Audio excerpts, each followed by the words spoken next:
हमारी सरकार गांव गांव तक शराब पहुंचा रही है। बॉलीवुड गांव तक अभद्र गाने और फिल्में पहुंचा रहे हैं। उन बच्चों तक ढंग की किताबें पहुंचाने में हमारी मदद कीजिए। आज की राजनीति भी विभाजन की राजनीति है। सत्य क्या है खोजना मुश्किल है। कम से कम उन तक एक ठीक साहित्य पहुंचाया जा सके, यही मेरी कोशिश है।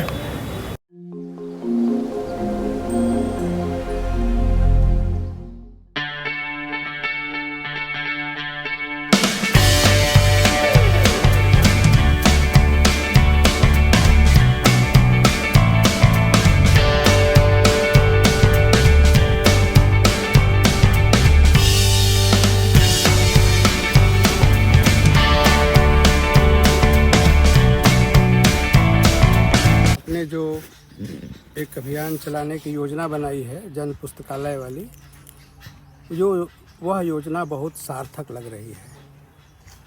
और सार्थक इस अर्थ में लग रही है कि मौजूदा दौर में जो स्थिति शिक्षा की है, शिक्षा व्यवस्था की है, पठन पाठन की है और पुस्तकों की उपलब्धता और अनुपलब्धता की है, वो बहुत चिंताजनक है, बहुत शोचनीय है। वजह यह रही है कि एक लंबे समय से किताबों को और ठीक ठाक से पठन पाठन की पूरी प्रक्रिया को किनारे कर दिया गया है, हाशिए पर कर दिया गया है। पढ़ने को तो जैसे बहुत कुछ अजीब तरह से कर दिया गया है, किताबों की अहमियत पर भी प्रश्न चिन्ह लग गए हैं।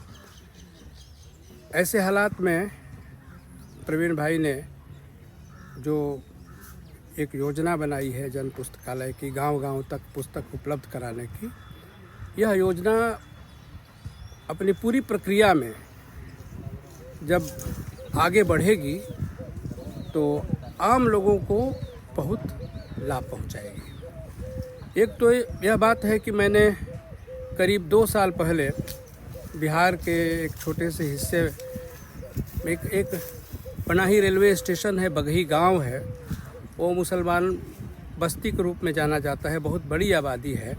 मेरे कई अच्छे मित्र हैं। मैंने उनसे पूछा कि भाई इस दौर में जबकि राजनीति एक विभाजन की राजनीति बहुत जोरों पर है और उसको विभाजन को हवा दी जा रही है, कोई हिंदुत्व का राग आलाप रहा है, कहीं कोई एक अलग राग आलाप रहा है, अल्पसंख्यक के भीतर भी एक भय है और वहाँ भी एक अलग तरीके की आक्रामकता दिख रही है। तो मैंने पूछा कि क्या आप लोगों के पास गालिब की कोई पुस्तक है? क्या आप लोगों के पास मीर नज़ीर किसी की कोई किताब है? तो पूरी 5000 की बस्ती में एक भी व्यक्ति नहीं मिला जो कहे कि हाँ मेरे पास वो किताब है। तो मेरे लिए करीब आज से 2 साल पहले एक बड़ी चिंता की स्थिति में पड़ गया कि आखिर कैसे ये लोग समझेंगे, क्या ये लोग समझेंगे कि इनके पास न नज़ीर अकबर आबादी हैं, न बगल में नज़ीर बनारसी का जो शहर बनारस है, इनके पास बिस्मिल्लाह खां की पूरी जीवनी नहीं है। तो कैसे होगा? कैसे हम अपने इस पूरे भारत के एक विशाल इस एक हिस्से को हम कैसे कन्विंस करेंगे, कैसे बताएंगे कि आपकी संस्कृति किस किस्म की रही है? इनके पास बहादुर शाह जफर भी नहीं है। तो एक बड़ी दूसरी बात कि मैंने अपने कई मित्रों को देखा है कि उनके घर में बहुत बात करते हैं तो कहते हैं कि मेरे यहाँ भी किताबें हैं। तो क्या है? तो गीता प्रेस की कल्याण पत्रिका है। मैंने पूछा कि आपके यहाँ कोई दूसरी पुस्तकें हैं? आपके यहाँ प्रेमचंद, जयशंकर प्रसाद, निराला, महादेवी वर्मा, या चलिए आगे बढ़िए तो जैनेंद्र कुमार अज्ञे या शिव प्रसाद सिंह कुछ है? तो मैंने वहाँ भी पाया कि ना, नहीं है। वो बात ज़्यादा चिंताजनक लगने लगी है कि जो थोड़ी बहुत जो पुस्तकों की उपस्थिति थी और कई रूपों में थी, वो उपस्थिति बहुत कम हुई है, घटी है, बल्कि नहीं के बराबर हुई है। कह सकते हैं कि जो आधुनिक जो हमारा जो संचार माध्यम है, सोशल मीडिया है, इसमें सारी चीज़ें उपलब्ध हैं। तो मुझे लगता है कि पुस्तक का कोई विकल्प नहीं है। खुद सोशल मीडिया से जुड़े होने के बावजूद मैं इस बात को महसूस करता हूँ कि किताबों के अलावा दूसरा कोई पढ़ने का सही, सार्थक और सुगम माध्यम नहीं है। एक और बात है कि हमारे एक भोजपुर जिला के एक राजनीतिक मित्र हैं, वो अभी बिहार विधानसभा के सदस्य भी हैं, सुदामा प्रसाद नाम है। वो पुस्तकालय समिति, वो बिहार विधानसभा पुस्तकालय समिति के अध्यक्ष भी हैं। तो उन्होंने भी एक योजना चलाई है गांव-गांव पुस्तकों की उपस्थिति दर्ज कराने के लिए, पुस्तकालय खोलने के लिए। तो मुझे लगता है कि जो प्रवीण जी हैं और वहाँ जो सुदामा जी हैं और इस तरह के जितने लोग हैं जो अलग अलग क्षेत्रों में, अलग अलग गाँव में, अलग अलग शहरों में, अलग अलग कस्बों में इन सारी चिंताओं के साथ काम कर रहे हैं, अगर वो एक साथ हो जाएं या एक सूत्र के रूप में ये लोग आ जाएं, एक बड़ी योजना बनाएं, तो मुझे लगता है कि यह जो अभियान और कारगर होगा और सार्थक होगा।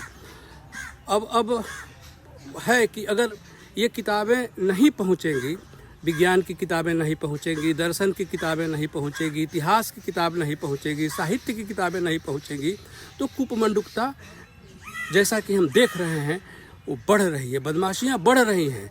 और नहीं जानने के चलते गांधी के बारे में, नहीं जानने के चलते नेहरू के बारे में, नहीं जानने के चलते अनेक जो हमारे भारतीय समय और समाज के जो आदर्श हैं, जिनको पढ़ के हम लोगों ने कुछ सीखा है, वो उनके बारे में अनेक तरह की गलत सलत सूचनाएं जो है सोशल मीडिया में डाल दी जा रही हैं।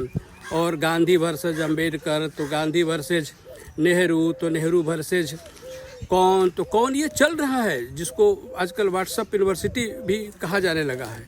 तो इन सारी चीज़ों से अपने इस समय को, अपने समाज को बचाने के लिए, उसको एक सही दिशा में ले जाने के लिए प्रवीण भाई का जो सोचना है मुझे बहुत अच्छा लग रहा है।